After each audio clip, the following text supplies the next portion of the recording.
Sur YouTube, nous sommes en guerre. 720 000 heures de contenu sont ajoutées chaque jour. 720 000 heures, ça fait 82 ans. Par jour. Oui, c'est beaucoup. Si vous créez vos vidéos à l'instinct, vous allez vous faire décimer par les mercenaires de YouTube. Et l'adversaire est dangereux. Du matos à 8 000 €, des publicités avec un coût audacieux, et des années d'expérience. Il y a de quoi douter et perdre confiance en soi. Dans cette terre sauvage, comment trouver votre place ? Comment s'assurer que vos abonnés continuent de vous suivre et achètent vos formations ? Vous devez développer une habitude, un élément indispensable à votre succès. Cette habitude, vous allez la découvrir dans l'interview du jour avec Sébastien Bauer, qui est le CEO de Somolto. L'objectif de sa boîte, c'est d'aider les entreprises à décoller sur YouTube. Et entre l'accompagnement de boîtes à 200 salariés et la signature de son client de rêve Germinal, Seb a obtenu plus de résultats en 3 mois que sur les 8 dernières années. Avant ça, il a beaucoup galéré. Il a créé plus de 1500 vidéos et a échoué dans de nombreux projets. Mais il a toujours su se relever et aller de l'avant. Seb est un bosseur. C'est quelqu'un de passionné et de passionnant. Dans cette vidéo, on va parler de comment devenir ami avec des entrepreneurs plus avancés et du processus de création d'un script YouTube, de l'idée jusqu'à la mise en ligne. Si vous voulez connaître, numéro 1, la mentalité à avoir pour s'entourer des meilleurs et faire exploser vos barrières mentales, et numéro 2, le paramètre sur lequel se concentrer pour décoller sur YouTube, alors vous êtes au bon endroit. Et c'est parti pour le générique qui va faire augmenter la hype. Enfin, j'espère en tout cas. Quand tu te lances sur YouTube, la première étape, c'est de désacraliser ce que tu fais. Quand t'es un bourrin, tu progresses super vite. Et en fait, la vitesse, c'est un des trucs les plus importants. C'est plus important la vitesse que de faire les bonnes choses. Et s'autoriser à aller prendre des risques, c'est ce qui va te permettre d'avancer. Il y a un gars, il m'a contacté, il me fait « Ouais, j'ai 60 000 abonnés, faut que je fasse beaucoup mieux. » Quand tu veux faire beaucoup mieux, c'est super dur en fait, parce que passer de 0 à 90% de connaissances, c'est rapide. Passer de 91 à 92, c'est invraisemblablement dur, tu vois. Et on était une agence de lead. Et en fait, cette partie-là a pas bien marché. On avait du mal à avoir du résultat. Tout ce qu'on avait fait pendant un an. C'était un moment très dur, janvier, parce que je me suis retrouvé à moi 1 000 € sur mon compte. J'ai pas pu me payer. Du coup, on est reparti sur l'angle YouTube. Et en fait, j'ai eu plus de résultats en 3 mois qu'en 8 ans.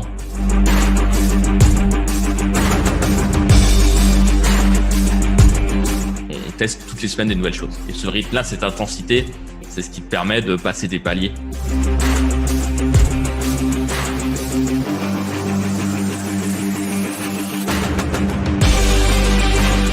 Et note toutes les chaînes YouTube qui ont décollé, c'est tout le temps la même chose. Et en fait, c'est un truc tellement simple, mais c'est le truc qui fait que ça marche. Et si tu regardes la plupart des YouTubeurs qui se plantent, c'est là où ils se plantent.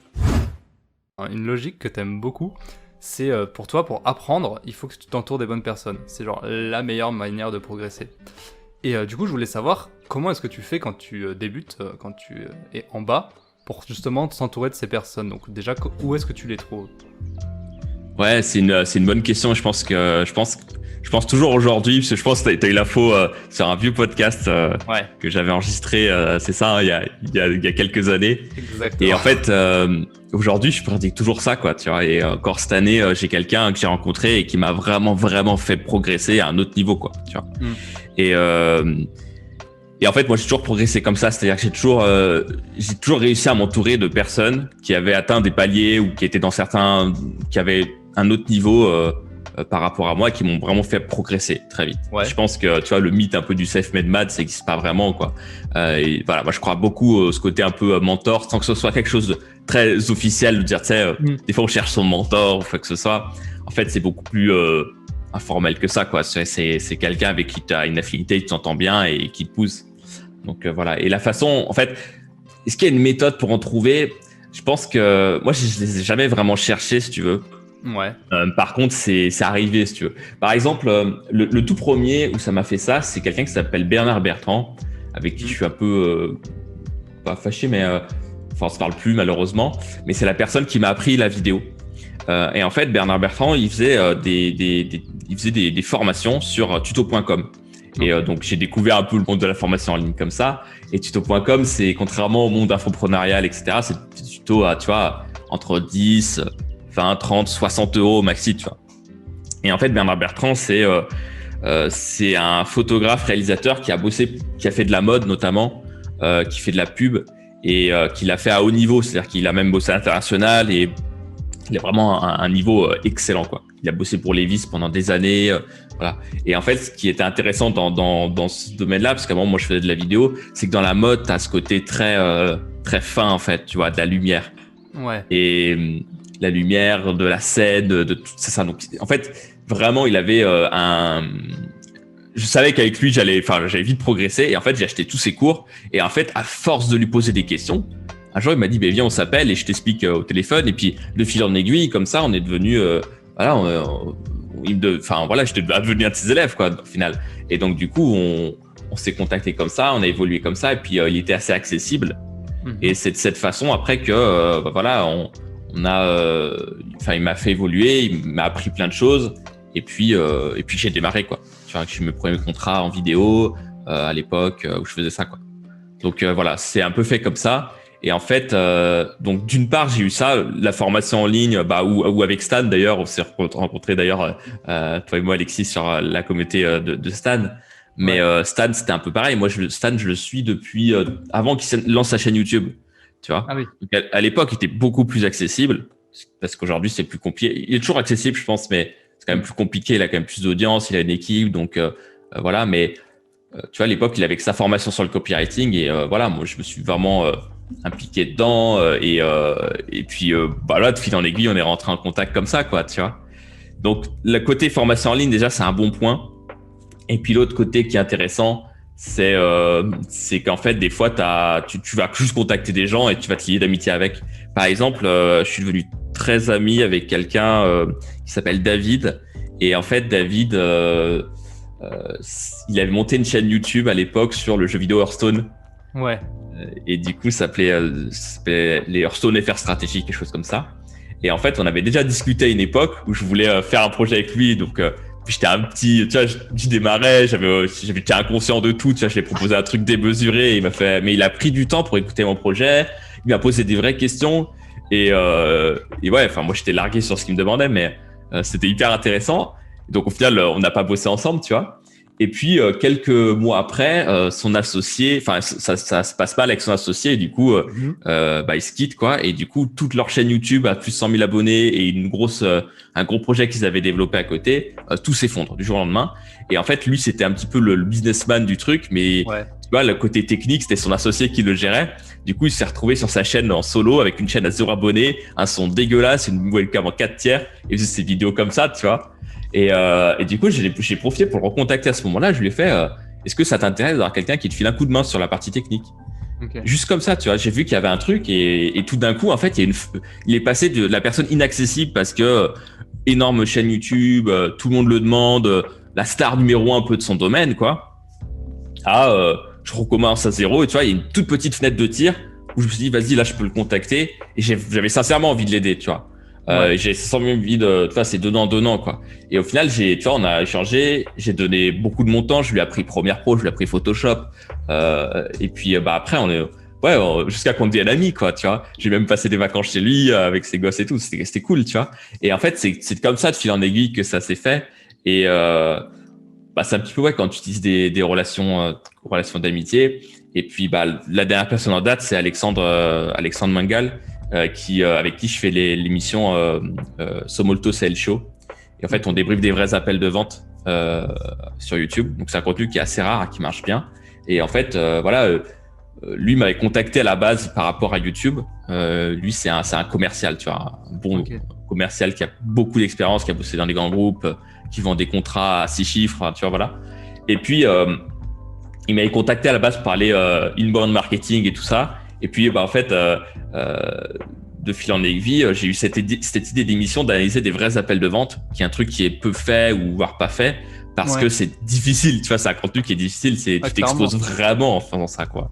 Mais comment tu fais? Parce que l'appel de vente, tu dis la personne qui l'a enregistré ou En fait, on bip, on floute, tu vois. En fait, même si c'est des infos confidentielles, personne sait à qui c'est, tu vois. Ok, ouais. Donc voilà, et puis il y a les nôtres, mais aussi ceux de partenaires avec qui on travaille. Et en fait, ça, c'est un contenu qui est rare, que les gens n'osent pas faire. Et je lui ai dit, mais viens, je pense qu'on peut faire ça ensemble. on a construit cette chaîne YouTube ensemble. Et tu vois, lui, il m'a apporté plein de choses sur l'état d'esprit notamment, mais aussi sur la vente. Et moi derrière, tu vois, on a commencé à développer ce média. Et tu vois, il y a quelques semaines, j'ai fait un post LinkedIn, on a fait 200 000 vues sur le sujet. Tu vois. Et 200 000 vues où lui, il est mentionné. Ouais. Ah. Et ouais. Ça et commence. tu vois, ouais, c'est ça. Et donc en fait, tu vois, il y a un peu ce truc aujourd'hui où, en fait, tu vois, le mentor, on a l'impression un peu, c'est Obi-Wan qui apprend à Anakin comment faire d'un sabre laser, tu vois. Mais en fait, c'est donnant en réalité, tu vois. Et tu vois, par exemple, même avec Stan, je lui apportais plein de feedback. Il voyait un petit peu. Tu vois, à un moment, j'avais, je sais pas si cet email il tourne encore, mais en fait, les cours que j'avais suivis de lui, j'avais tout écrit, j'avais fait des fiches et tout, et j'avais fait ça dans 3-4 porte-vues, tu sais. Et je lui ai envoyé la photo, je fais ça, c'est tous tes cours. Et j'ai grave progressé avec toi, genre merci, quoi, tu vois. Et en fait, c'est con, mais c'est donnant dans le sens où, enfin, je l'ai pas fait avec cette attention-là. Mais au final, vu qu'il a réutilisé l'email et tout ça, le contenu, tu vois, lui, ça a fait un témoignage qui montre, regardez, il y a des gens qui bossent sur ce que je fais et tout, et ils ont des résultats, quoi, tu vois. Donc, il y a un peu ce côté-là, tu vois, qui est important, et il y a un côté un peu désintéressé du truc, même si ça l'est toujours forcément un peu, tu vois, mais globalement, ouais, il y a avant tout, je pense, un échange sincère de personnes qui apprennent et des gens qui ont envie de tendre le relais aussi, tu vois. Ok. Donc en fait, tu peux pas aller chercher quelqu'un si c'est juste pour lui prendre des choses. Toi, tu dois y aller avec l'envie de lui donner, quoi. Tu vois, moi j'ai posé des questions, par exemple, au mec qui faisait de la vidéo, tu vois, parce que après j'avais acheté sa formation, donc c'était légitime. J'allais pas lui poser toutes les questions si j'avais pas fait ça, tu vois. Pareil, si tu vas poser plein de questions à Stan, je pense pas qu'il te répondent, tu vois, parce que si t'es client de sa formation, t'as des gens qui vont te répondre. Là, c'est différent parce que t'as passé cette barrière et t'as toujours une petite barrière à l'entrée, si tu veux. T'en as, c'est juste de suivre la personne et suivre son activité. Au moment, t'as des fenêtres de tir où tu peux passer. T'en as d'autres, tu deviens client ou autre. Tu vois, t'as toujours une barrière à l'entrée. Et puis après, voilà, je pense que c'est donnant. Ok, d'accord. Et comment tu ferais pour aller plus loin, entre guillemets, c'est-à-dire passer de développer la relation à devenir ami avec la personne? C'est compliqué. Parce qu'en fait, comment tu deviens ami avec quelqu'un, tu vois? C'est ça la question. En fait, tous les cas, si tu prends tous tes amis, est-ce que t'es capable de refaire un cheminement? Mais sans doute que c'est tes amis, mais c'est pas, tu vois, c'est pas un truc que t'as voulu directement. En fait, ça s'est fait, tu vois. Tu l'as voulu parce que t'as voulu recontacter la personne à un moment donné ou autre, et tu vois. Enfin, c'est une relation en fait, tout simplement, quoi, tu vois. Et c'est comme ça, tu vois, genre. Puis t'as des gens, ils sont plus avenants que d'autres aussi, tu vois. Moi, il y a des mentors avec qui je passe les vacances, il y en a d'autres, c'est genre juste des choses comme ça, tu vois. Donc, ouais, voilà, enfin, je pense qu'il faut pas forcément le chercher, tu vois. D'accord. C'est quelque chose qui se crée naturellement, et je connais plein de gens qui n'ont pas forcément de mentor. Alors, ils évoluent plus ou moins vite après, du coup, forcément, mais c'est une question de s'ouvrir aux choses, d'accepter qu'on est mauvais aussi d'un certain sujet et qu'il y a toujours des gens qui sont passés par nos étapes et qui vont nous aider. Et puis encore une fois, t'as des gens, ils ont envie de tendre le bâton, tu vois, ils ont envie de tendre le relais, tu vois. Et c'est à toi de le prendre. Et t'en as d'autres, pas forcément, tu vois. Donc, tu vois, c'est compliqué. Je pense qu'il faut pas le chercher, tu vois. C'est pas, c'est au fur et à mesure que ça se fait, quoi. Tu vois, c'est hyper naturel en fait. Et tant mieux. Ok, d'accord, ouais. Donc en fait, l'idée c'est vraiment aller voir les personnes et enfin, juste toi avec un aspect, leur apporter des choses. Et si ça se fait, ça se fait. Si ça se fait pas, ça se fait pas. Ouais, voilà. Et puis, je pense qu'il faut y aller petit à petit par rapport à son niveau. Surtout qu'aujourd'hui, avec Internet, tu vois, les choses vont vite, quoi, tu vois. Les choses vont vite, et puis en fait, tu perds en accessibilité en fonction de comment les choses évoluent. Ouais, il y a mes collègues de travail derrière.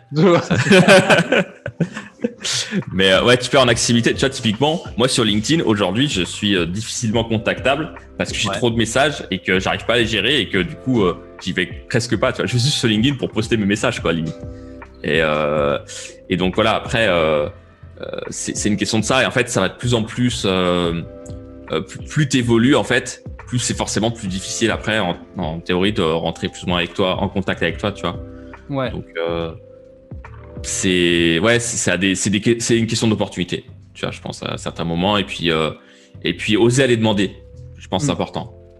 Ouais. Dire ok, j'ai ce problème, je sais pas comment le gérer, tu vois. Et tu peux accéder à des gens hyper intéressants de cette façon-là, tu vois.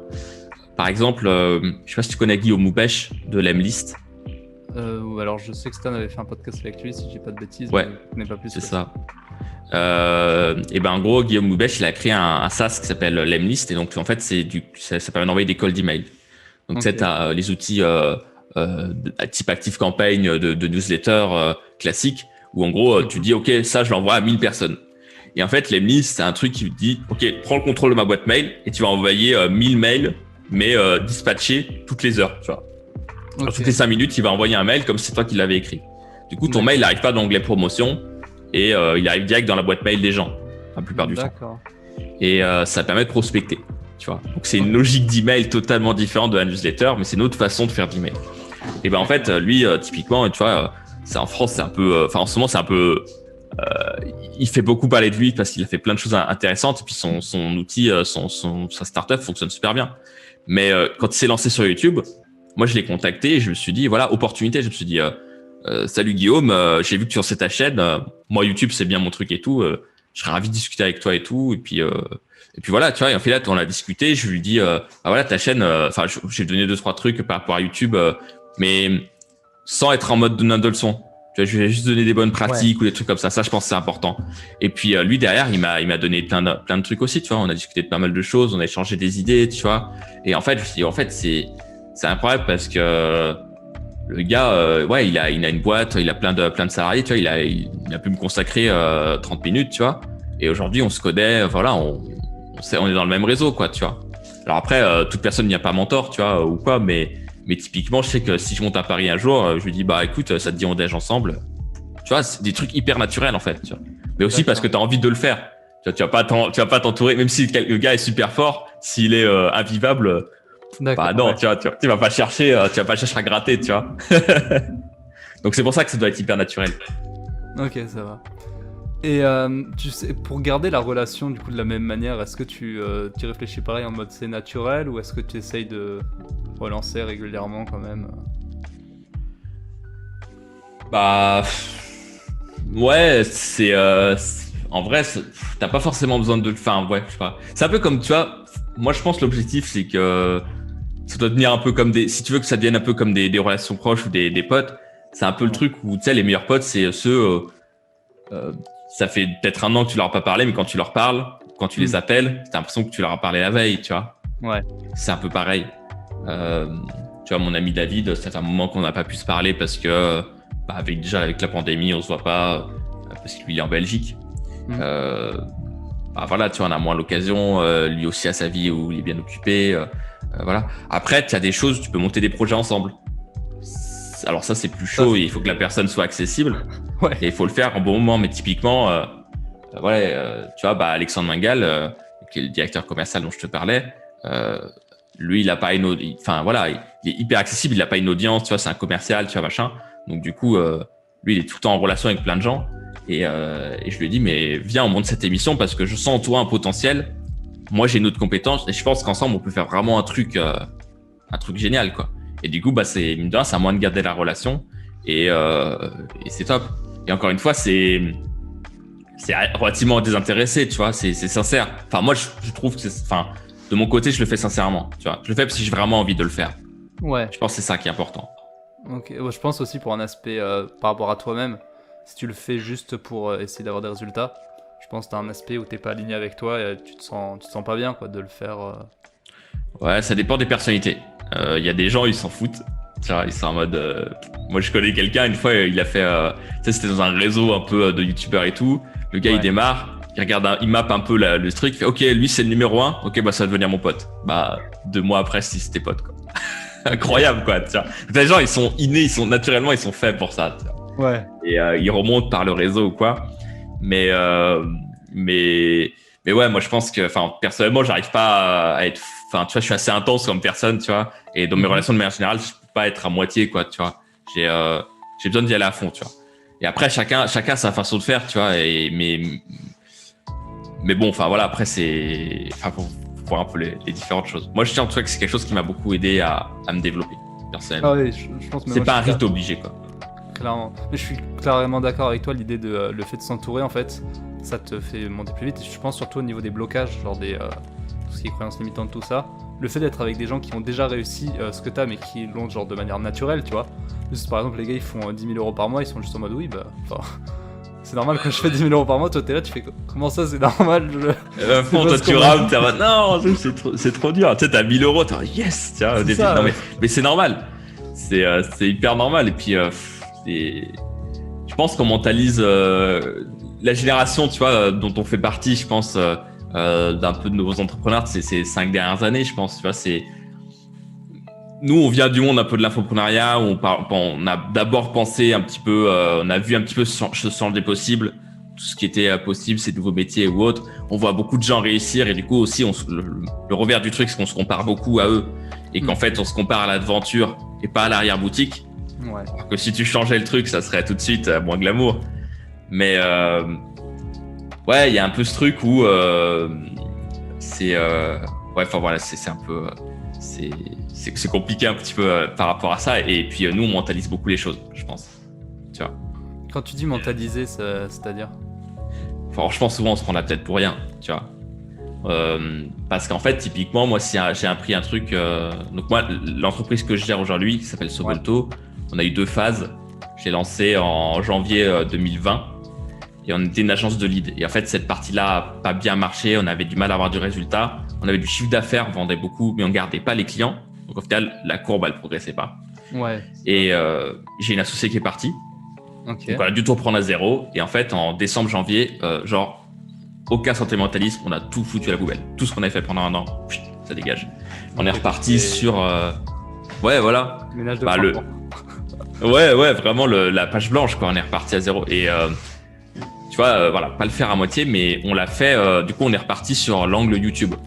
Ouais. Aujourd'hui, on s'est vraiment à fond développé sur le sujet YouTube.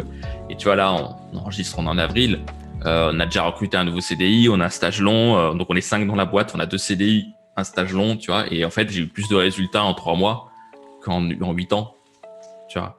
Ouais. Et en fait, le truc que j'ai appris, moi, de ça, c'est que déjà, plus tu fais des projets, au début, tu apprends, tu as la phase d'apprentissage. Et donc, du coup, tu sais, quand tu te foires ou quoi, en réalité, c'est rare que tu aies du succès tout de suite, tu vois. Ouais. Et d'ailleurs, tu prends n'importe quelle personne qui a vraiment réussi. Quand tu regardes son parcours, les 2, 3, 4 premières années, il a vraiment ramé, galéré, il a essayé plein de trucs, il est parti dans tous les sens. Et il y a un moment où ça, tu vois, il y a un déclic, ça passe et tu passes au niveau dessus, c'est un nouveau projet. Et en fait, toutes les erreurs que tu as faites avant, toutes les hésitations que tu as fait avant, parce que ça, c'est un truc important aussi. Je crois qu'on hésite beaucoup et qu'il y a plein de choses qu'on n'ose pas faire. Et ben, en fait, là, tu peux aller faire et ça va plus vite. Et en fait, la vitesse, c'est un des trucs les plus importants. Tu vois, c'est plus important la vitesse que de faire les bonnes choses. Ok, donc mieux vaut exécuter vite et faire mal, enfin pas mal, mais faire à 50% bien, plutôt que d'essayer de faire à 100%, mais de prendre 5 ans, quoi. C'est ça. Si tu vois, en un mois, si tu prends une décision tous les mois, même si tu prends des bonnes décisions en règle générale, tu auras beaucoup moins de résultats que quelqu'un qui prend des décisions tous les 2-3 jours, tu vois. Par exemple, nous, chez Sobolto, on fait des tests pour aller chercher des nouveaux clients. Des tests différents, donc des nouveaux ans, nouvelles cibles, nouvelles pubs, nouvelles façons de prospecter aussi à froid. On teste toutes les semaines des nouvelles choses, quoi. Et c'est ce qui permet d'aller très vite en fait. Et tu mets du rythme. Et ce rythme-là, cette intensité, c'est ce qui te permet de passer des paliers, tu vois. Parce qu'en fait, t'as pas le choix, t'y vas à fond. Et puis voilà. Puis la contrainte, ça aide aussi vachement. Typiquement aujourd'hui, tu sais, quand t'as 3 salaires à verser, plus le tien, et si ton associé qui est toujours pas payé aussi, parce que c'est un peu le cas pour l'instant, tu vois, tout de suite t'as une pression, tu vois, tu te dis ok, j'ai pas le choix, il faut que je fasse tant de chiffre d'affaires minimum. Et c'est incroyable en fait la capacité que ça permet comme ça débloque en fait, tu vois. Alors faut pas se lancer tout de suite en société ou quoi, tu vois, parce que je pense que c'est quand même pas évident, faut quand même la base pour réussir à aller faire du revenu, mais c'est incroyable ce que ça change. Parce que tout d'un coup, t'as pas le choix. Ouais, t'es en mode, c'est l'expression brûler les navires, genre, t'es sur l'île, t'es obligé d'affronter les gens en face de toi, tu peux pas retourner à la nage, quoi. Ouais, c'est ça, ouais, c'est un peu ça, exactement, ouais. Mais du coup, comment tu fais pour être en mode, dans le mindset, tu vois, en mode j'exécute, et pas aller chercher la perfection? J'étais pas mal perfectionniste pendant longtemps.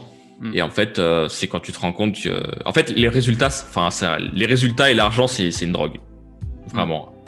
Tu vois, c'est-à-dire que aujourd'hui, tu vois, si la boîte gagne de l'argent, je suis content. Si elle en perd, je suis pas content, quoi. Tu vois. Et en fait, la vie est beaucoup plus simple comme ça, tu vois. Mais c'est bête, mais ouais, c'est qu'en fait, il y a beaucoup de trucs où tu te dis ouais, mais que va penser machin de tel truc si je fais ça. La plupart des gens ils s'en foutent.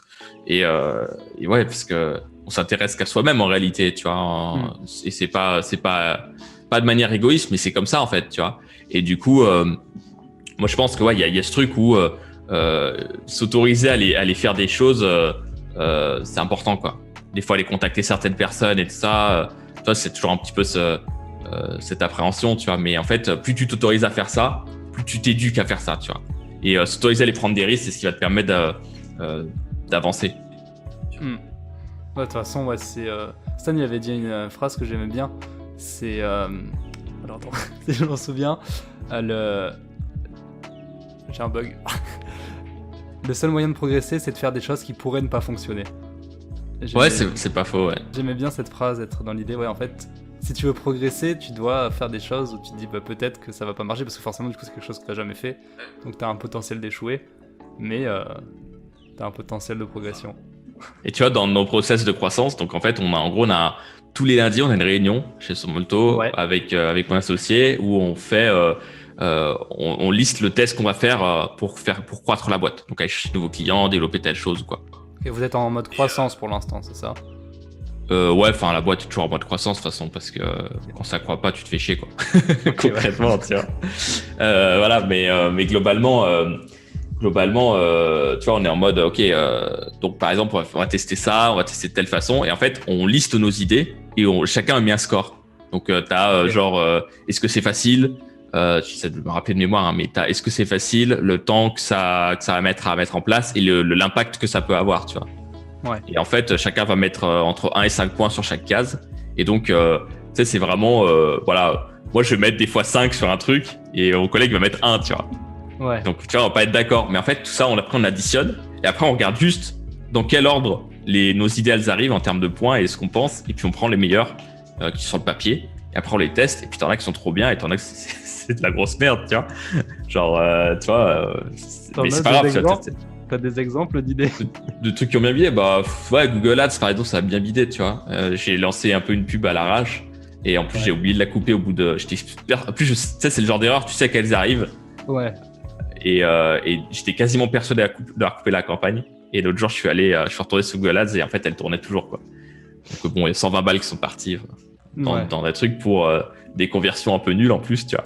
Mais voilà, tu vois, ça te fait permettre de faire des petits tests et tout ça. Après, l'important, c'est de faire des tests, tu vois, à haute intensité et aller prendre des risques. Tu vois, par exemple, là, on s'est tout récemment lancé sur la pub Facebook. Ouais. On a commencé avec un budget de, je crois que c'était peut-être 20 € par jour. Ok. Et tu vois, on a vu que ça a commencé à avoir, on commençait à avoir du lead. Pas vraiment du client, mais du lead. Donc, du coup, tu as encore tout le travail à faire derrière.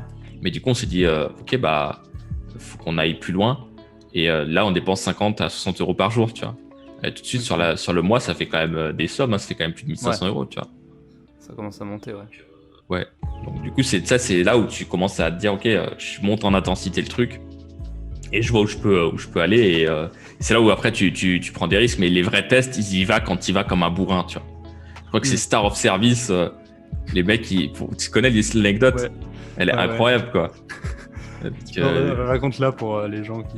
Ah ouais, elle me fait trop rire. En gros, Star of Service, ils ont découvert que leur client était sur les pages jaunes et en gros, ils ont fait les pages jaunes de A à Z. Et après, ils l'ont refait dans toute l'Europe, dans tous les 27 pays de l'Union Européenne, ils ont refait pareil. Genre, mais qui fait ça, quoi? C'est trop chiant déjà, tiens, mais il faut être malade, tu vois. Mais c'est trop drôle. Et au final, tu vois, c'est... simple qui marche, quoi. Mais ouais, mais elle marche, tu vois. Et elle marche parce que, enfin, c'est les méthodes complètement connes, tu vois, mais ça marche de ouf.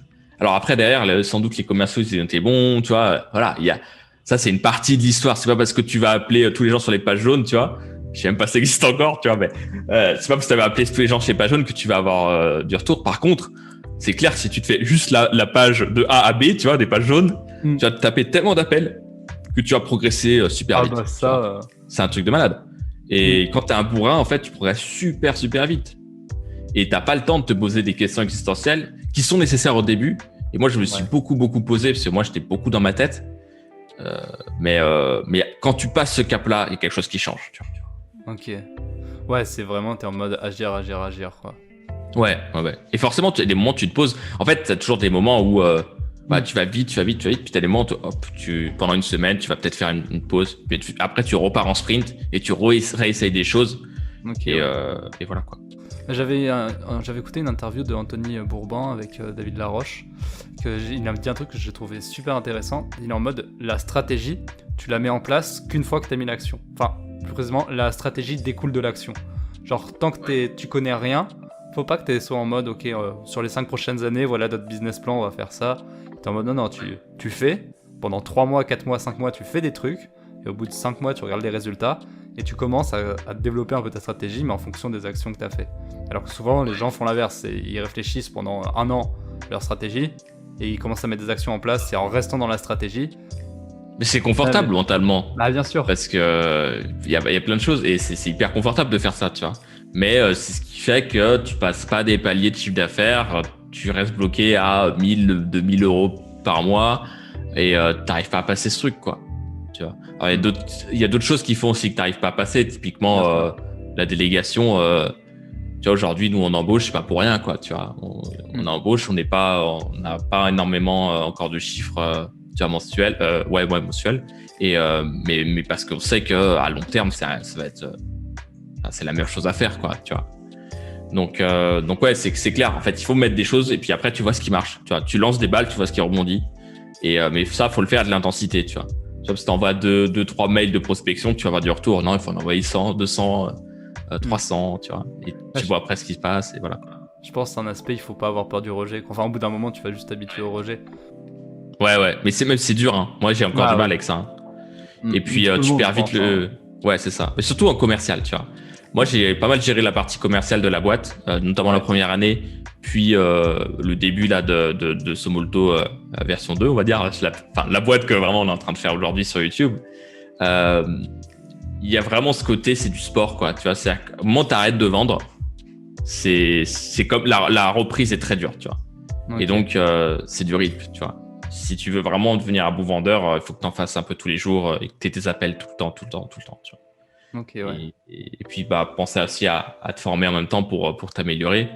Mais c'est là où tu dois avoir une grosse discipline parce que moi je sais que quand je me forme, souvent j'ai tendance à me surformer et jamais appliquer les trucs, tu vois. Et aujourd'hui, tu vois, je suis en mode non, il faut que je me forme, j'applique, je me forme, j'applique, je forme, j'applique. Et forcer à faire ça, tu vois. Et ça demande pas mal de discipline parce que la formation, ça devient vite Netflix, quoi, tu vois. Je sais pas si toi t'as un peu ça, mais carrément, mais j'ai vraiment senti. Olivier Roland, dans son livre, il disait il appelle ça la masturbation mentale.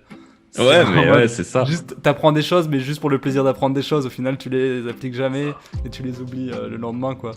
Mais je suis carrément pareil que toi. Bah, tu vois, alors, le copywriting, là, en ce moment, je suis vraiment à fond dessus. Et j'apprends beaucoup trop par rapport à ce que j'applique. Tu vois, je sais que je devrais m'appliquer plus. C'est pour ça que j'essaie de me discipliner. Mais vraiment, tu vois, je suis en mode. Parce qu'en fait, moi, limite, mes périodes de divertissement, c'est des périodes d'apprentissage, tu vois. Donc, Ouais, c'est pareil. Moi, genre, des moments où je me dis, j'ai du temps libre, je me donne une petite formation en ligne, tu vois. Qu'est-ce que tu fais? Tu vas regarder un film ou jouer à un jeu vidéo, tu vois. Ouais, non, mais je pense que c'est des gens comme ça. Mais non, ouais. Bah, c'est vite addictif et puis voilà. C'est assez marrant la façon dont ça marche. Mais d'un côté, je pense pas que c'est du temps perdu non plus parce que moi, je réécoute beaucoup les mêmes formations, typiquement, tu vois. Oui. Et ça me permet de bien progresser. Pareil, il y a des livres que j'ai lus 10 fois. Ouais. Je les lis en boucle. Je suis vraiment pareil que toi. Bah, Comment se faire des amis qui est là-bas. Je l'ai lu 15 fois pour l'instant, mais vraiment je c'est La prodigieuse machine à vendre. Je sais pas si elle est là. Mais incroyable ce livre. Ah, elle est là. Et genre, le bouquin est ravagé, quoi. Genre, tu vois, il y a des trucs, des post-it, c'est surligné de partout, tu vois. Et ça, c'est un bouquin incroyable. Il est hyper pragmatique. C'est Chet Holmes qui a bossé pour beaucoup de groupes je crois du SP500, je crois. Je sais plus, mais en tout cas, c'est pour beaucoup de groupes, de grands groupes américains. Ok. Et en fait, il t'explique vraiment toutes les étapes pour créer un peu ce qu'on appelle une sales machine. Donc, tu as vraiment des bons principes de vente, quoi, tu vois, et développer ta boîte sur le côté vente. En fait, ce qui est intéressant, c'est que c'est un bouquin qui est vraiment basé sur beaucoup de fondamentaux et il simplifie pas mal de choses et il te les fait regarder sur un autre angle. Ça, c'est un truc que j'ai remarqué, tu vois, en ayant démonté Somolto. C'est que moi, j'ai beaucoup évolué dans le milieu infopreneur. Ouais. Et aujourd'hui, il y a un truc qui est en train de se passer entre ce milieu-là et le milieu startup, growth marketing et tout. Ça, les deux sont en train j'ai l'impression de merger un peu, tu vois, de se rassembler. Et en fait, j'ai découvert un peu toutes les autres pratiques dans le milieu startup, tu vois. Et du coup, il y a beaucoup de choses qui fonctionnent un peu différemment. Mais du coup, tu vois, de prendre des choses d'ici et de là, tu vois, enfin de l'infoprenariat et du monde startup, growth marketing, tout ça, bah, tu peux faire des trucs vraiment cool. Et typiquement, ce genre de bouquin, c'est ça qui est intéressant, c'est que en fait, en infoprenariat, on te parle beaucoup d'automatisation, on te parle beaucoup de faire ta liste, puis après vendre sur ta liste, etc. Et en fait, tu as des moyens beaucoup plus rapides d'arriver à tes fins parce que ton but, c'est de faire du chiffre d'affaires, tu vois. Ouais. Nous, typiquement, tu vois, si je te prends Somolto, par exemple, on a attaqué un peu le marché par le haut. C'est-à-dire qu'on a sorti tout de suite notre produit, le Pro Premium. Okay. Et c'est une prestation, tu vois. Ouais. Cette prestation, elle s'est créée avec des appels de vente. Okay. C'est-à-dire qu'en fait, au moment où, en décembre, où on est reparti à zéro, moi, j'ai fait de la recherche de marché, j'ai contacté plein de gens, j'ai pris plein de calls. Et il y a des semaines où j'avais une 30aine d'appels, tu vois, d'affilée, quoi. Tu vois. Ce qui est pas mal. Et du coup, non seulement je prenais de la data, et puis quand c'était intéressant, j'essayais de replanifier des calls de vente, tu vois, des appels de vente. Ouais. Et puis, je voyais que ça mordait pas tout à fait. Et je me rappelle, c'était le 23 décembre. J'appelle mon associé, tu vois, mon rendez-vous du matin se passe pas comme je le veux. J'appelle mon associé, je fais, il y a un truc qui marche pas dans l'offre, dans la façon dont on me présente, il y a un truc qui marche pas, quoi. Il faut, ok, bah, changeons telle chose et amenons l'info et le prix de telle façon, tu vois. En gros, je crois je sais plus exactement ce qu'on avait changé. En gros, on avait réduit le prix de 200-300 euros si la personne s'engageait 3 mois, tu vois. Ok. Bah, le call de l'après-midi que j'ai eu après, genre ça a signé, quoi. Premier client. C'était ton tout premier client ? Tout premier client de la nouvelle offre et de la nouvelle version de ce qu'on était en train de faire. Et là, c'était un truc important, parce que c'était en plus juste avant Noël, tu vois, c'était cool. Et puis voilà, puis c'était une période hyper importante parce qu'on avait déjà un salarié.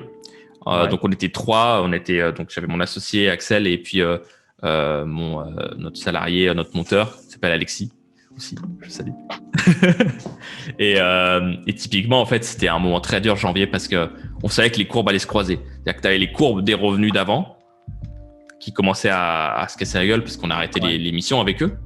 Et puis, tu avais la nouvelle boîte à lancer, il fallait que les courbes se croisent pour remonter le chiffre d'affaires, tu vois. Ouais. Et typiquement, tu vois, en janvier-février, je me suis retrouvé à moins 1000 euros sur mon compte, j'ai pas pu me payer.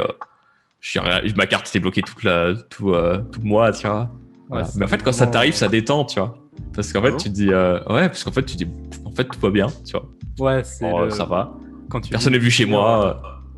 Ouais, mais c'est vrai, t'as un peu cet aspect, tu vois, quand tu te dis si jamais je fais faillite ou quoi, que j'échoue, je vais être en mode, il va y avoir les flics à ma porte et on va m'embarquer, et en fait, tu te rends compte que... C'est ça, si tu fais pas n'importe quoi, parce que je connais des gens qui ont malheureusement fait des grosses erreurs, qui se sont retrouvés avec beaucoup de dettes, mais globalement, c'est assez rare, surtout en France, on a la responsabilité limitée sur beaucoup de boîtes que tu peux faire, tu vois. Ouais. Et du coup, tu vois, genre, c'était compliqué. Et je disais même à mes proches, je dis, bah voilà, on est en train de tester autre chose. Potentiellement, dans un mois, soit on a réussi, soit on est mort. Et puis, c'est cool, tu vois, genre, si ça marche pas, on fera autre chose, tu vois. L'important, c'est de préserver les relations qu'on a, tu vois, parce que Somolto, c'est une boîte très, un peu d'entre potes, tu vois ce que je veux dire. Ouais. Genre, tu vois, Axel, mon cofondateur, on se connaît depuis un bon moment, on a fait plein de projets ensemble et tout. Alexis, qui fait le montage chez nous, c'est un pote que je connais depuis 10 ans, tu vois. Donc, tu vois, c'est vraiment une sorte d'ami, quoi. Ouais. Ok. Donc, voilà, pareil, Elisabeth qui est arrivée récemment, c'est une bonne pote. J'ai rencontré un meet-up là, il y a 2 ans. Donc, tu vois, enfin, voilà, il y a plein de choses comme ça. C'est intéressant, quoi. Ça va. Bah, écoute, c'est cool, tu parles de Somolto. On va partir un peu sur plus l'aspect. Là, on parlait un peu de manière relation, tout ça. Et j'aimerais bien parler avec toi, du coup, de script vidéo YouTube plus précisément, parce que je sais que, bah, du coup, avec ta boîte, c'est ce que tu fais entre parties, ça nous gère un doute. En partie. Et ben moi trop. Effectivement, en partie. Et moi, c'est sur ça que je base ma chaîne principalement, faire des vidéos captivantes. Donc ça m'intéressait vraiment beaucoup de savoir avec toi. Est-ce que déjà, tu as un processus, enfin, c'est quoi ton processus pour être de la page blanche au script final? Globalement, c'est important déjà d'établir sa vision de sa chaîne, d'avoir son positionnement. C'est que les gens, ils cherchent à se positionner, mais souvent, le positionnement, ils résument ça en une addition de mots qui passe bien, tu vois. Genre, t'as un exemple? Bah ouais, par exemple, tu vois, dans le marketing, par exemple, t'as plein de gens qui cherchent, donc t'as Stan qui a réussi dans son domaine avec son format, avec en marketing et psychologie. Et du coup, t'as un peu ce truc, ok, tu vois, les gens, ils s'arrêtent au côté, ouais, marketing, psychologie, tu vois, ok, c'est une bonne punchline, ça passe bien, tu vois. C'est quoi ma punchline que je peux trouver, tu vois. Okay. Et c'est un peu naturel, tu sais, on cherche tous un peu à se mettre, à trouver sa case à soi, tu vois, à trouver sa façon de raconter un peu sa chaîne, tu vois, là-dessus. Moi, ce que je pense, c'est que ça, c'est pas l'important et on passe beaucoup trop de temps dessus. Ce qui est important, c'est les vidéos sur YouTube. C'est ça qui fait que ça marche. Ta chaîne en tant que telle, sa chaîne en tant que telle a un sens en fonction des vidéos que tu vas faire dessus. Tu vois, mais elle n'a pas de sens en tant que chaîne tout court. Tu vois, n'importe qui peut faire sa chaîne, mettre une bannière, mettre ce qu'il veut dessus, et avoir le meilleur positionnement sur le papier. Mais s'il n'y a pas les vidéos qui suivent derrière, ça sert à rien, tu vois. Donc ça, c'est important. Et par contre, après, ce qui vaut le coup, c'est travailler sur sa vision des choses par rapport à son domaine. Et c'est là où ton positionnement il est intéressant et tu dois aller plus loin. C'est que tu dois réfléchir à c'est quoi les grands problèmes dans ton domaine, c'est quoi les adversaires qui font que ces grands problèmes existent, arrivent et se développent. Et c'est quoi les solutions que tu apportes? Très important. Et tu réfléchis vraiment à ces 3 points. Et après, tu poses tes idées sur papier, quoi. Les gens qui sont les meilleurs en débat à la télé, c'est des gens qui ont écrit des livres. Parce qu'ils ont réfléchi à ce qu'ils pensaient et ils ont pris vraiment le temps d'y réfléchir. Ils ont une pensée hyper structurée. Et du coup, quand ils sont face à quelqu'un qui n'a pas écrit de livre ou qui n'a pas écrit sa pensée quelque part, il se fait défoncer en débat, tu vois. Parce que c'est super dur, tu vois, déjà d'aligner une pensée cohérente et de dire, tu sais, d'aller à un point A, un point B avec un bon raisonnement. Si tu l'as pas écrit, si tu l'as pas pensé, si tu l'as pas travaillé pendant longtemps, c'est compliqué, tu vois. Donc je pense que c'est hyper important déjà de réfléchir à sa vision et pas dans un sens, tu vois, nébuleux, mais de choses hyper concrètes. Par exemple, nous, on est en train de développer une chaîne qui s'appelle Greedy et qui parle de nouvelle économie de start-up. Et ben, pourquoi on fait ça? Donc ça, si je disais nouvelle économie start-up, tu vois, ou vulgarisation start-up, ça c'est positionnement, petite punchline qui passe bien, tu vois. Si je vais plus loin, ça donne quoi? Ça donne que moi, je pense qu'il y a eu une grosse fracture sociale parce que là, déjà, on a une fracture numérique et on le sent, on l'a senti énormément ces 2 dernières années d'ailleurs. Et en fait, cette fracture, elle est en train de se développer à plein d'autres niveaux. Parce qu'il commence à y avoir des Google dans plein de domaines, tu vois. Et c'est la première fois dans l'humanité qu'on a autant de changements d'un coup, tu vois. Qu'est-ce qui va se passer si, tu vois, dans des choses de tous les jours, du coup, tu t'arrives plus à... tu vois, tu comprends plus le monde, en fait, en quelque sorte. Déjà, tu comprends pas la tech, le numérique. Il y a plein de choses. Même nous, on est largué sur plein de choses, tu vois. On a l'impression de t'as la page, mais en réalité, ça va super vite. Mais c'est pareil dans plein de domaines. Par exemple, sur la dernière vidéo que j'ai faite, j'ai parlé d'une boîte qui s'appelle Agricool, que tu connais peut-être. Et eux, en gros, c'est la fin des saisons. C'est ça que ça signifie. C'est-à-dire que tu peux faire pousser des fraises en hiver dans une boîte, tu vois, dehors. Aquabunty aussi, une boîte trop cool. Eux, ils ont recréé tout un élevage de saumon sur Terre. Ça veut dire que c'est la fin de la pêche dans les océans, tu vois, s'ils y arrivent. Et mais t'as des trucs de ouf. Par exemple, là, ils sont en train de développer ça et d'exporter la boîte en Israël, tu vois. C'est-à-dire qu'il va y avoir des saumons israéliens, tu vois. C'est un truc de ouf, tu vois. Et tu vois, en fait, le truc, c'est que les startups sont souvent moquées. On dit toujours ce chiffre, oui, 90% des startups échouent, etc. Et c'est vrai qu'il y a clairement des startups complètement stupides, tu vois. Encore hier, avec ma copine, elle m'a montré un site. T'envoies la photo de ton animal et ils te font une peluche de ton animal, tu vois. C'est hyper creepy.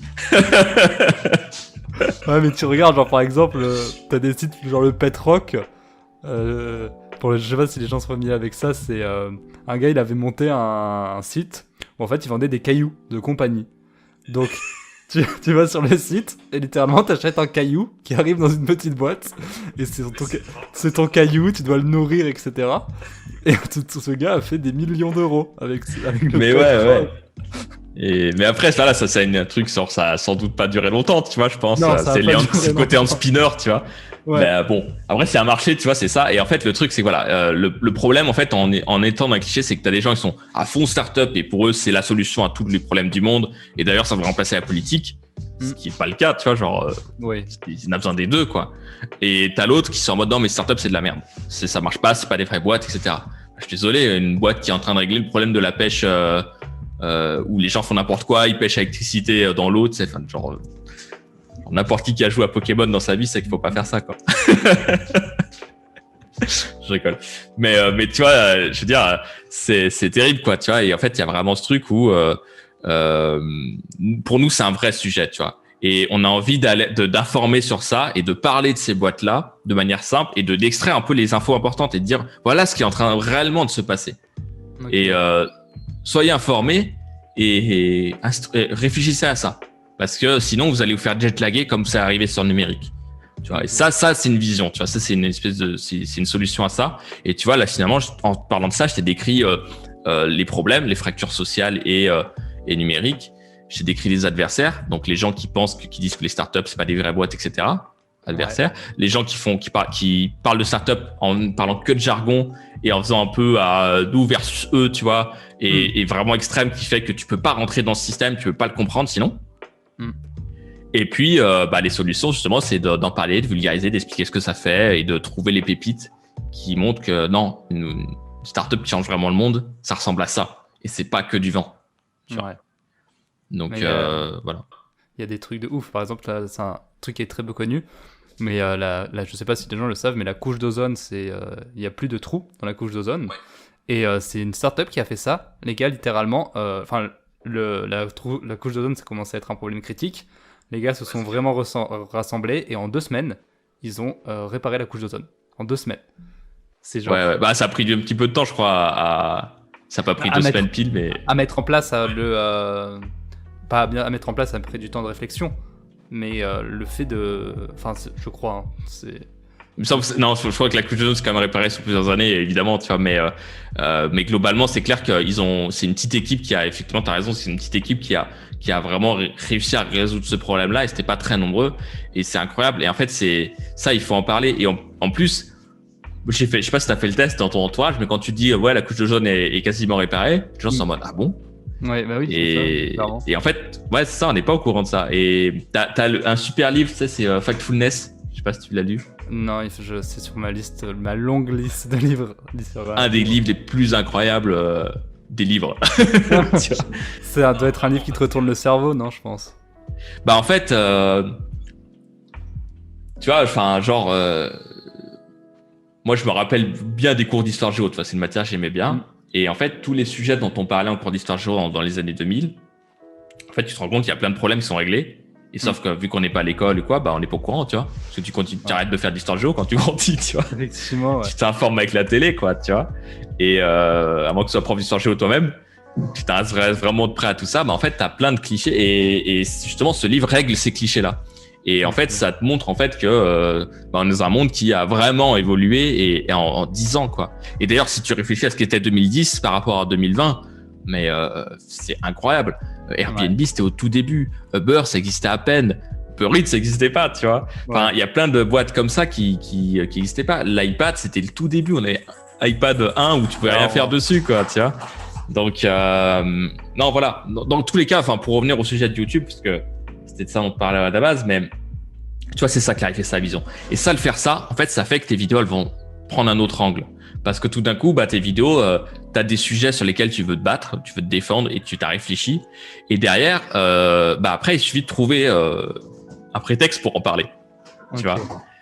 Par exemple, moi, j'ai trouvé ces 3 boîtes là sur la dernière vidéo qu'on a sortie où on a parlé justement de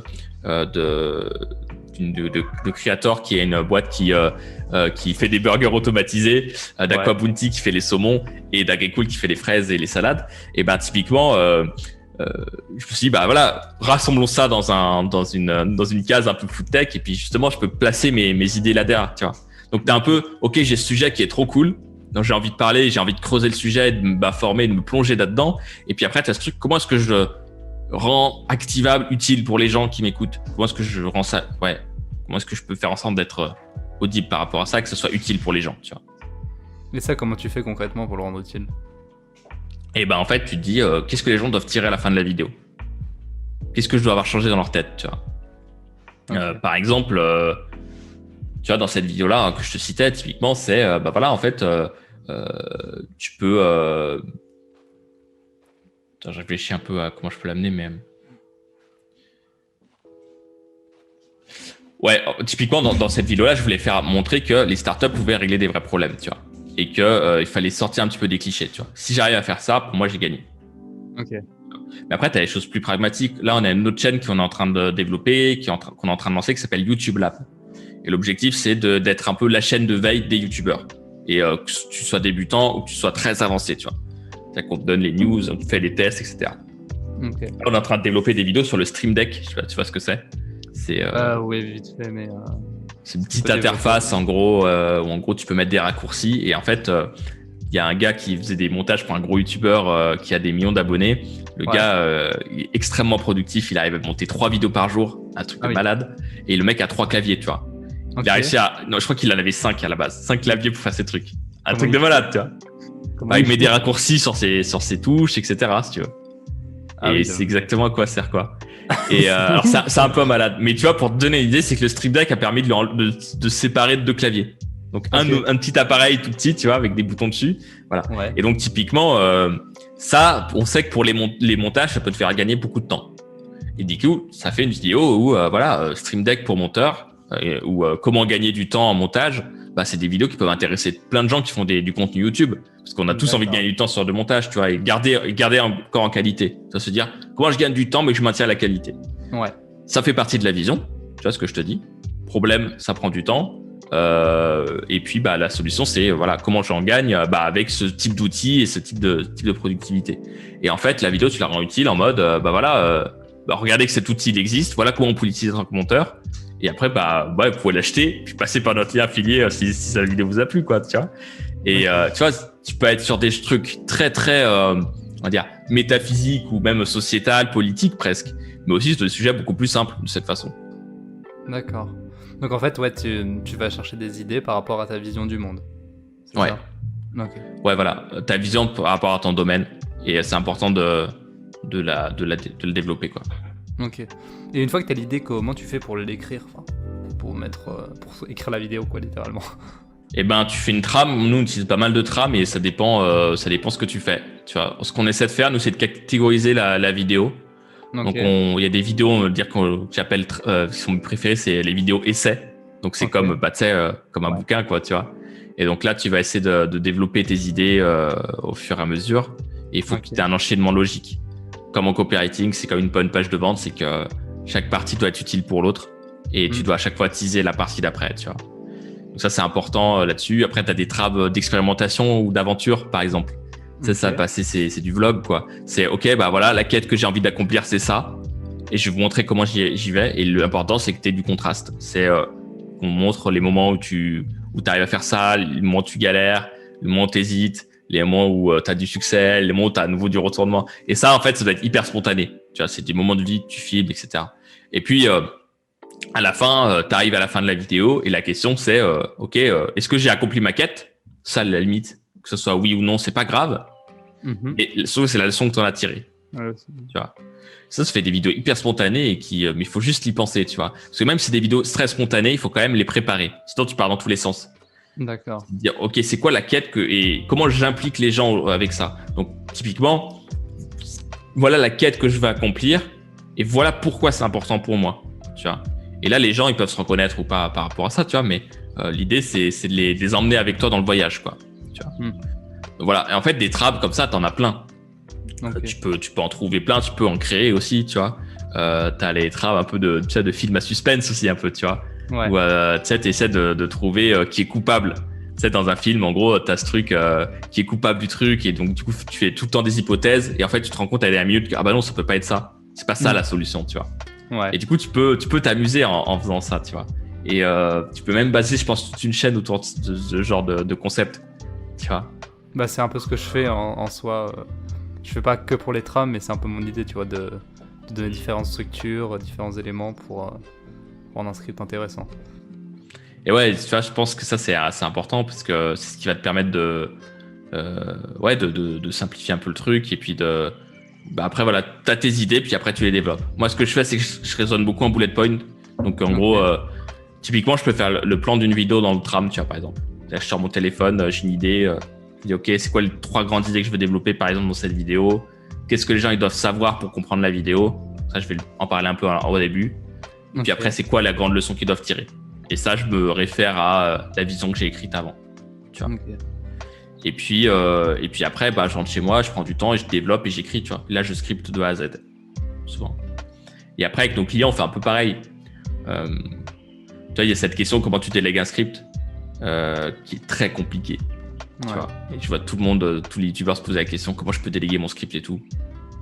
Je pense que c'est très, très compliqué de déléguer son script parce que c'est toi qui as les connaissances, c'est ta façon de faire, c'est ta chaîne YouTube souvent aussi. Et je pense que tu vois, moi, je sais écrire des scripts. J'estime que je sais écrire des scripts.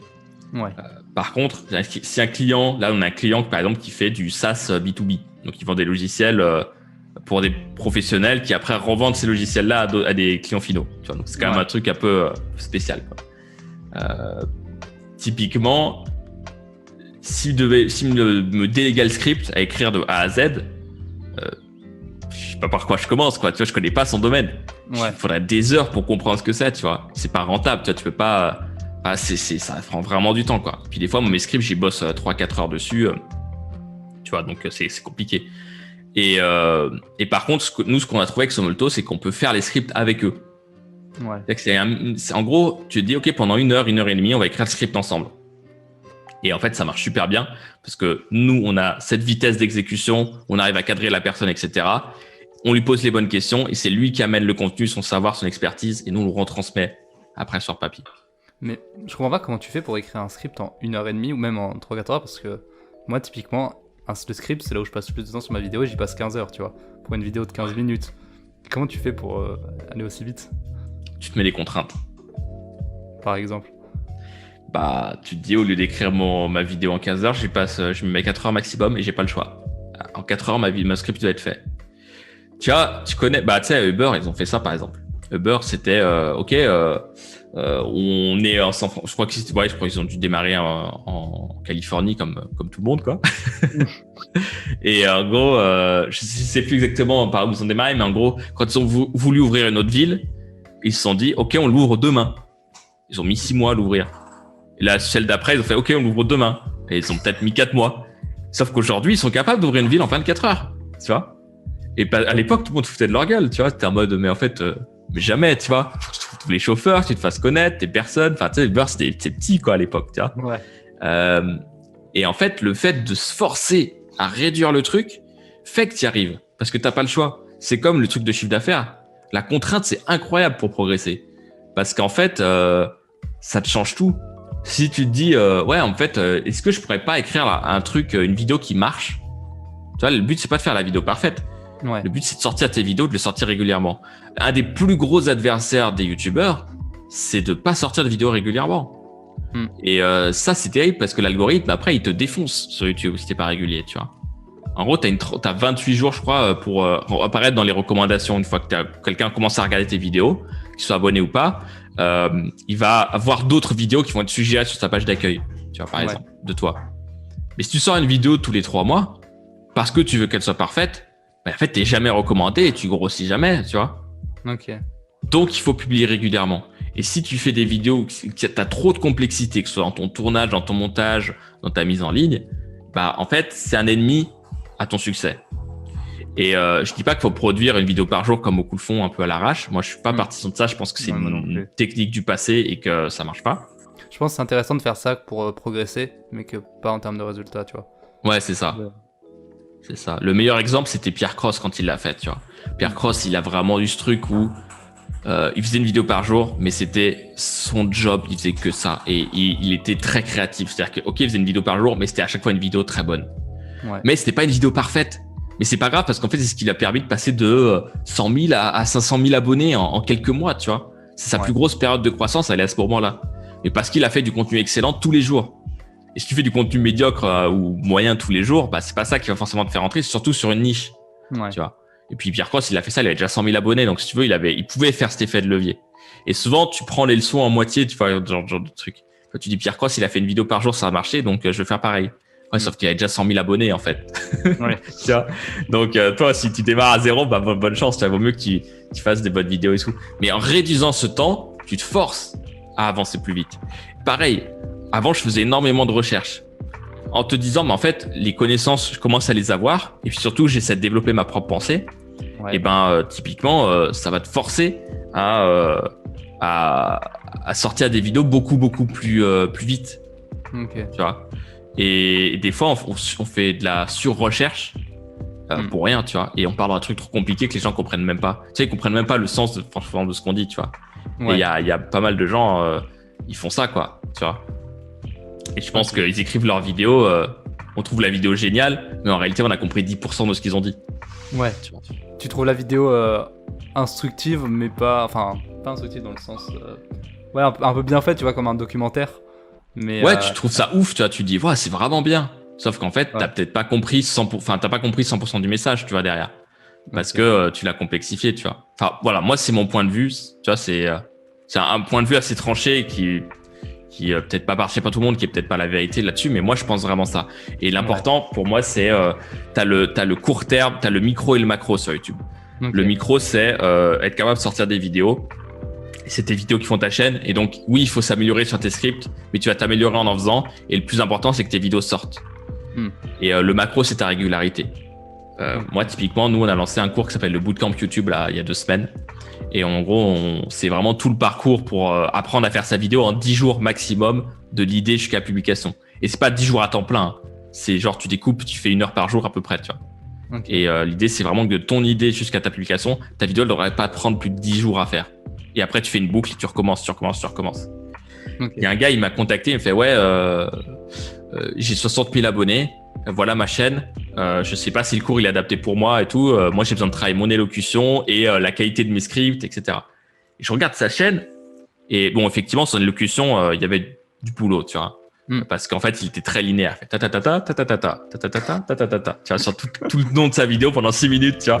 Ouais. Mais donc effectivement, mais sa chaîne, tu vois, il y avait des vidéos qui a fait 200 000 vues et tout. Mais le premier truc que j'ai regardé, mais en fait, le truc, c'est que ouais, le cours, il peut t'apprendre des trucs, mais en fait, ton vrai problème, regarde, ta dernière vidéo, il y a 2 mois, celle d'après, il y a 6 mois. Et après, c'est 6 mois, 7 mois. Donc, ça veut dire que les vidéos, il a sorti des vidéos quasiment toutes les semaines ou toutes les 2 semaines avant. Ouais. Mais là, il y a du succès. Hop, allez, faut que je fasse beaucoup mieux. Même quand tu veux faire beaucoup mieux, c'est super dur, en fait, parce que passer de 0 à 90% de connaissances, c'est rapide. Passer de 90 à 91, c'est hyper dur. Passer de 91 à 92, c'est invraisemblablement dur, tu vois. Ouais. Et donc, ouais, c'est bien de chercher toujours à t'améliorer, de tester des petits trucs, mais tu dois y mettre du rythme, c'est comme tout. Tu vois, si tu veux faire le meilleur appel de vente de ta vie, mais que tu as un appel de vente par mois, tu vas progresser 100 fois moins vite que si tu as 30 appels de vente moyens et tu auras 100 fois moins de résultats. Et bah, YouTube, c'est pareil. C'est-à-dire qu'il faut que tu puisses, bourriner, il faut que tu puisses lancer tes vidéos, il faut que tu puisses avancer sur le sujet, il faut sortir des vidéos. La régularité, c'est la clé. Et si tu regardes la plupart des youtubeurs qui se plantent, c'est là où ils se plantent. Et même des youtubeurs à 1 million d'abonnés, moi j'en ai fréquenté un il y a quelques temps. Pareil, bah ouais, il a 1 million d'abonnés et derrière il fait 100 000 vues parce qu'il est plus régulier. Et après, il faut reprendre le truc. Et comme la vente, comme le sport, c'est dur après de reprendre, tu vois. Ouais, je pense que tu peux sortir des vidéos. Je pense que t'as vachement un truc d'ego en mode ouais, moi je dois faire la vidéo parfaite, tu vois. Mais qu'au final, les gens, enfin, moi je commence à avoir ce truc un peu, c'est pour ça aussi que je t'en parle. Parce que j'ai toujours envie de faire mieux, tu vois. Mais au bout d'un moment, je me rends compte que ça me prend trop de temps. En fait, je préfère faire des vidéos un peu moins bien, mais où genre j'ai le 80%, tu vois. Et puis elles sont très bien pour les gens, tu vois. Si tu vas t'améliorer de toute façon. Et ouais, c'est vraiment. Moi, je pense que c'est vraiment important de ça. Et puis, il faut le désacraliser ces vidéos, tu vois. Une vidéo YouTube, les gens ils vont la regarder une fois. Et d'ailleurs, nous, on a cette vision jusque dans le montage de nos vidéos, tu vois. On force nos clients. Alors, tu vois, je sais pas si t'as déjà bossé avec des vidéastes ou quoi, mais souvent t'as ce truc dans ce milieu qui est horrible. Tu t'envoies ta vidéo Et le mec fait un retour par mail. Il dit ouais machin, tant de secondes, le son est trop fort. Tu baisses le son, tu renvoies la vidéo. Donc tu refais un export et tout. Tu la remets en ligne. Ouais, à tel endroit, le son est trop faible. Sérieux quoi. Donc en fait, t'as plein de trucs comme ça à changer et c'est insupportable. Enfin, je pense que, enfin genre, ouais, je pense que c'est un des trucs les plus horribles du monde quoi. Genre, quand t'es monteur et que t'as ces échanges là, c'est vraiment une tannée. Et du coup, nous, ce qu'on a fait, c'est qu'on a reproduit un peu les méthodes que t'as à Hollywood. Donc en gros, quand t'es à Hollywood, le réalisateur il va dans la salle de montage avec le monteur et ils font le montage ensemble.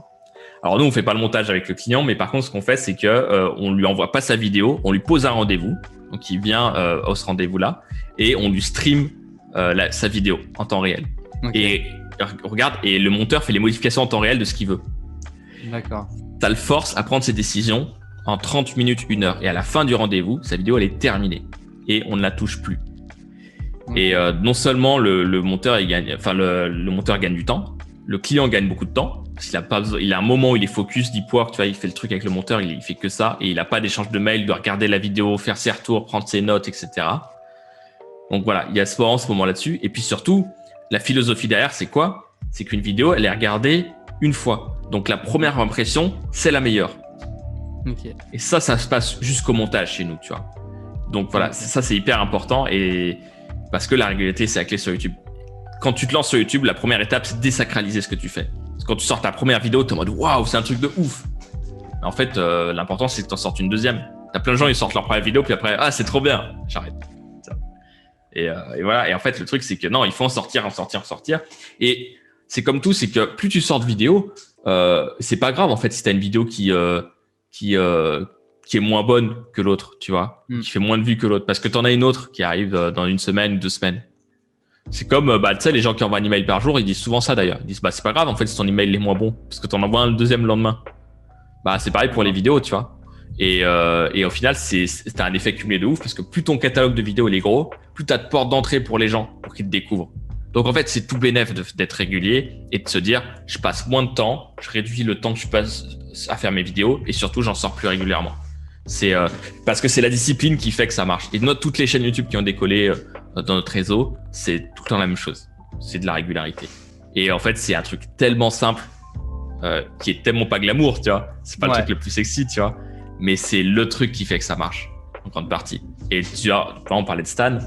Stan, il a décollé. Pourquoi? Parce qu'il faisait une vidéo toutes les semaines. Pendant 1 an, il a fait ça non-stop. Toutes les semaines, il sortait sa vidéo.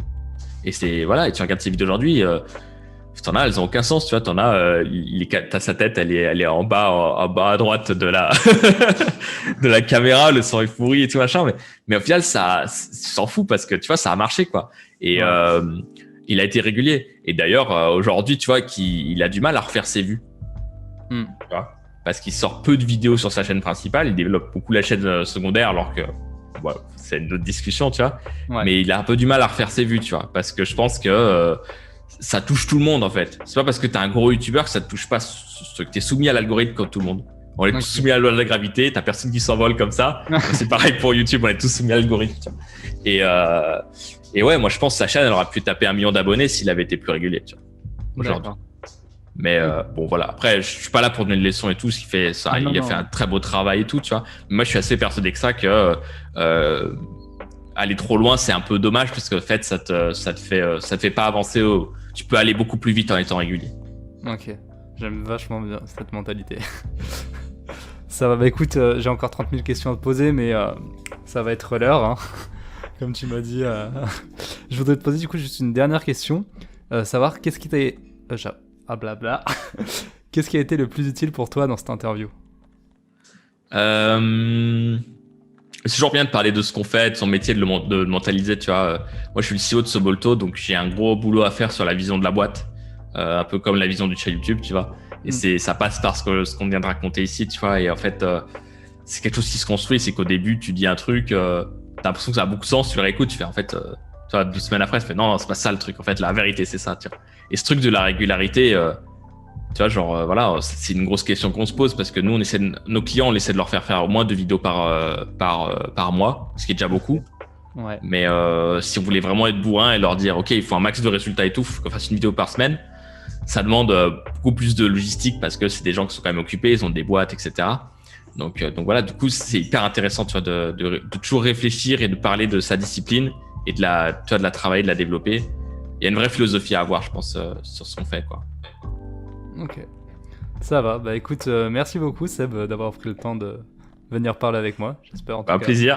Ça a C'était été vraiment utile. cool. Merci à toi, Alexis. Nickel. Et ben merci à tous ceux qui nous ont écoutés et à la prochaine. Yes, à bientôt.